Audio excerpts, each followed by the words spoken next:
ಇಂದು cross vote ಮೈದಾನದಲ್ಲಿ cricket ರೋಮಾಂಚನ. ಕಾಂಗ್ರೆಸ್ ಅಭ್ಯರ್ಥಿ ವಿನಯ್ ಕಾರ್ತಿಕ್ ನನ್ನದೇ ಜಯ ಖಚಿತ ಎಂದು ಬ್ಯಾಟಿಂಗ್. JDS ಅಭ್ಯರ್ಥಿ ಗೋವಿಂದರಾಜು ನನ್ನದೇ ಮುನ್ನಡೆ ಎಂದು ಬೌಲಿಂಗ್.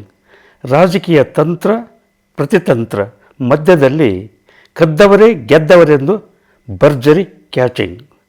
ಯಾರೇ ಆಗಲಿ ಅಡ್ಡ ಮತದಾನದಿಂದಲೇ ಜಯ ಪಡೆಯಲೇಬೇಕೆಂದು ಸಮೀಕ್ಷೆಯಿಂದ ತಿಳಿದು ಬಂದಿದೆ. ಉದಾಹರಣೆ ಹೇಳಬೇಕಂದ್ರೆ ವಿನಯ್ ಕಾರ್ತಿಕ್ಗೆ 21 ಮತಗಳನ್ನಿಟ್ಟುಕೊಂಡು ವಿನಯ್ ಕಾರ್ತಿಕ್ ಚುನಾವಣೆ ಎದುರಿಸಲು ಹೊರಟಿದ್ದಾರೆ. ಅವರಿಗೆ 2 ಪಕ್ಷೇತರರು, ಒಂದು ಸರ್ವೋದಯ ಕರ್ನಾಟಕ ಪಕ್ಷದ ದರ್ಶನ್ ಪುಟ್ಟಣ್ಣಯ್ಯ, ಪಕ್ಷೇತರರಾದ ಪುಟ್ಟಸ್ವಾಮೇಗೌಡ, ಲತಾ ಮಲ್ಲಿಕಾರ್ಜುನ್ ಮತ್ತು BJPಯ ಭಿನ್ನಮತೀಯ ಶಾಸಕರಾದ ಸೋಮಶೇಖರ್ ಮತ್ತು ಶಿವರಾಮ್ ಹೆಬ್ಬಾರ್. ಇಂದು ಬಿಡದಿ ರೆಸಾರ್ಟಿನಲ್ಲಿ ಸೋಮಶೇಖರ್ ಮತ್ತು ಹೆಬ್ಬಾರ್ ಮುಖ್ಯಮಂತ್ರಿಗಳನ್ನು ಭೇಟಿಯಾಗಿ ಬೆಂಬಲ ವ್ಯಕ್ತಪಡಿಸಿದ್ದಾರೆ. ಇತ್ತ ದೇವನಹಳ್ಳಿ ರೆಸಾರ್ಟಿನಲ್ಲಿ JDS ಶಾಸಕರು ಕುಮಾರಸ್ವಾಮಿ ನಾಯಕತ್ವದಲ್ಲಿ ಚುನಾವಣಾ ತಂತ್ರ ಪ್ರತಿತಂತ್ರದ ಬಗ್ಗೆ ಚರ್ಚೆ ನಡೆಸಿದ್ದಾರೆ. ಇನ್ನು 18 ಮತಗಳಿಂದ ಗೋವಿಂದರಾಜು ಚುನಾವಣೆಗೆ ಸ್ಪರ್ಧಿಸಿದರೆ ಅವರಿಗೆ BJPಯಿಂದ 6 ಮತಗಳು, ಜನಾರ್ದನ್ ರೆಡ್ಡಿ ಮತ್ತು ಯತ್ನಾಳ್ ಇವರಿಂದ ಒಟ್ಟು 26 ಮತಗಳು ಇವರಿಗೆ ಇದ್ದರೆ, ಇತ್ತ ವಿನಯ್ ಕಾರ್ತಿಕ್ ಇವರಿಗೂ ಸಹಿತವಾಗಿ 26 ಮತಗಳು ಇವೆ. ಇವರಿಗೂ ಸುಮಾರು 2 ಮತಗಳು, ಇವರಿಗೂ ಕಾಂಗ್ರೆಸ್ ಅಭ್ಯರ್ಥಿಗೂ ಸುಮಾರು 2 ಮತಗಳು, JDS ಅಭ್ಯರ್ಥಿಗೂ ಸುಮಾರು 2 ಮತಗಳು ಬೇಕೇ ಬೇಕು. ಇದು ಹೇಗೆಂದರೆ ಅವ್ರು ಬಿಟ್ಟು ಇವರಿಲ್ಲ, ಇವ್ರು ಬಿಟ್ಟು ಅವರಿಲ್ಲ. ಅಂದರೆ ಇವರ ಓಟನ್ನು ಅವರು ಕದಿಬೇಕು, ಇಲ್ಲವೇ ಅವರ ಓಟನ್ನು ಇವರು ಕದಿಬೇಕು.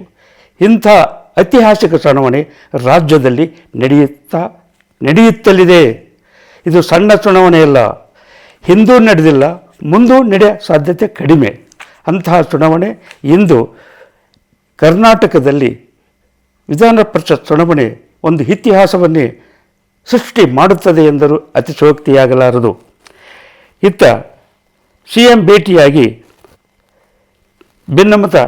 BJP ಭಿನ್ನಮತೀಯ ಶಾಸಕರು ಮಾತುಕತೆ ನಡೆಸಿದರೆ, ರೇವಣ್ಣ ಮತ್ತು KN ರಾಜಣ್ಣ ಇನ್ನೊಂದು ಕಡೆ ಮಾತುಕತೆ ನಡೆಸಿದ್ದಾರೆ. ಕುಮಾರಸ್ವಾಮಿ ಮತ್ತು ಯತ್ನಾಳ್ ಇವರ ಚರ್ಚೆ ಯಾವ ರೀತಿ ಫಲಿತಾಂಶ ಕೊಡುತ್ತದೆ ಎಂಬುದು ರಾಜ್ಯದ ಜನತೆ ಜಾತಕ ಪಕ್ಷಿಯಂತೆ ಕಾದು ನೋಡುತ್ತಲಿದ್ದಾರೆ.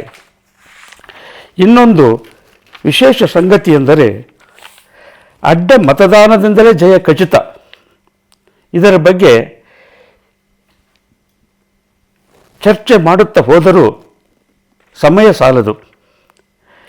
ಈ ಚುನಾವಣೆಯಿಂದ ಮುಂದಿನ ರಾಜಕೀಯ ಬೆಳವಣಿಗೆಗಳು ಯಾವ ಕಡೆ ತಿರುಗುತ್ತವೆ, ರಾಜಕೀಯ ರಂಗದಲ್ಲಿ ಏನು ಏರುಪೇರಾಗುತ್ತದೆ, ಶಿವ ಸರ್ಕಾರದ ಮುಖ್ಯಮಂತ್ರಿ DK ಶಿವಕುಮಾರ್ ಅವರು ಮುಂದಿನ ನಡೆ ನುಡಿ ಈ ಇಂದಿನ ಫಲಿತಾಂಶ, ಈ ಚುನಾವಣೆಯ ಫಲಿತಾಂಶದ ಮೇಲೆ ನಿಂತಿದೆ ಎಂದು ರಾಜ್ಯದ ಜನತೆಯ ಚರ್ಚೆಯಾಗಿದೆ.